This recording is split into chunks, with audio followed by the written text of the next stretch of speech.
উসমান হাদি ভাইয়ের রক্তের শপথ, ওদেরকে বাংলাদেশে এক ইঞ্চিও জায়গা দেওয়া হবে না। উসমান হাদি হওয়া সম্ভব না। গত 1 বছরে বাংলাদেশে শুধুমাত্র একটা উসমান হাদি ছিল। গত 54 বছরে বাংলাদেশ একটা উসমান হাদিকে উপহার দিতে পারছে। দলদাস, সেবাদাস, পদ পদবি, পোস্টিং, প্রমোশন, নিজের ব্যবসা টিকিয়ে রাখার স্বার্থে 80 বছর ধরে জীবন্ত লাশ হয়ে বেঁচে থাকার থেকে উসমান হাদির মতো 2 মিনিট জীবন নিয়ে বেঁচে থাকা বেশি সম্মানের।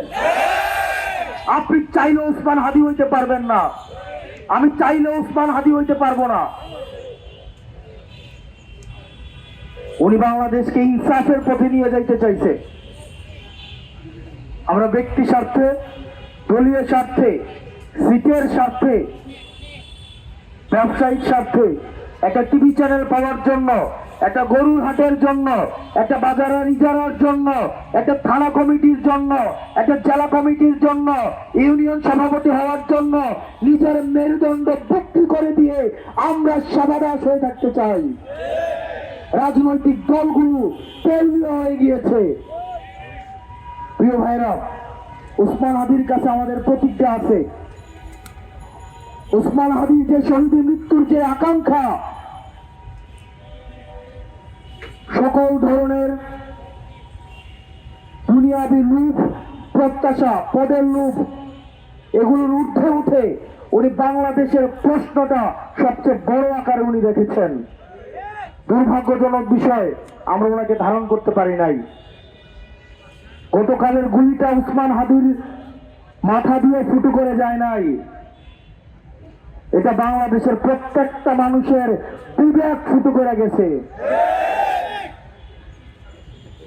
আমরা আওয়ামী লীগের সাথে এখন সবাই পরকিয়া করি। বিশ্ববিদ্যালয়গুলোতে আইসা আওয়ামী লীগ এখন মিছিল করে, মিটিং করে। গত 17 বছর আওয়ামী লীগ সেবা নিচ্ছে আওয়ামী লীগ নামে, এখন সে হয়েছে আওয়ামী লীগের শিক্ষক, টকশোর বুদ্ধিজীবী, সাংস্কৃতিক কর্মী, নাট্যকর্মী।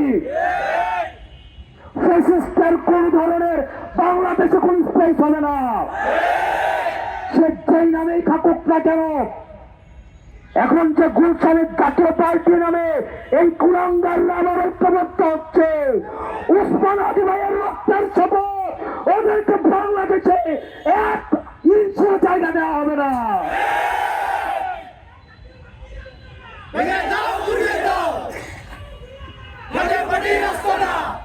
আমার ভাই উসমান হাদির রক্তের শপথ, এই বাংলাদেশে